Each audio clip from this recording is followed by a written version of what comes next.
Takže právě se chystám použít suchý led, který je výborný pro použití zejména u malých vinařů, pro rychlé schlazení rmutu, pro vytvoření vakové vrstvy nad hladinou rmutu. Suchý led se prodává v granulích, je třeba ho převážet v termoboxech, které zabraňují jeho odparu. Takže já otvírám termobox. Je důležité zacházet opatrně, suchý led je agresivní na pokožku, takže já mám obyčejnou lopatku, suchý led naberu a posypu s ním vrstvu pomleté floriánky, kterou potřebuji okamžitě schladit, protože mám umyslu minimálně 12 hodin nakvášet, aby měla tu vůni a tu charakteristiku, kterou já potřebuju. Takže vidíte, na povrchu se dělá krusta, ale to je jenom začátek, toto ještě promíchám, abych rychle schladil mošt. Takže teď zavřu si krabičku, aby mi to neutěkalo.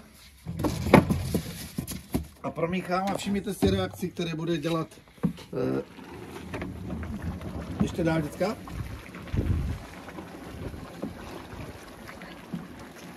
Granulky suchého ledu se dostávají do celého objemu rmutu. Kilo granulovaného, respektive 2 kg granulovaného ledu ochladí okamžitě o 2 stupně 100 kg rmutu, ale je to velmi relativní, protože ta účinnost je daleko vyšší, jak vidíte. Okamžitě se dostává do rmutu a ten hlavní ještě ne, Marti, ten hlavní efekt, který je, aby se tam okamžitě zabily aktivní kvasinky, které by vám podporovaly nežádoucí a divoké kvašení, jsou v tomto okamžiku eliminované. Já počkám moment, posypu ještě jednou, aby se tam suchý led vytvořil tu požadovanou krustu, protože v moštu jako takové muštní zamíchání je.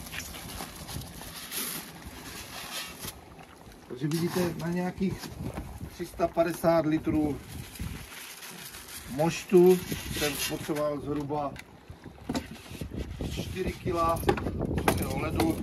Teď se to zadělá a můžu v klidu nechat mošt nakvášet minimálně 12 hodin.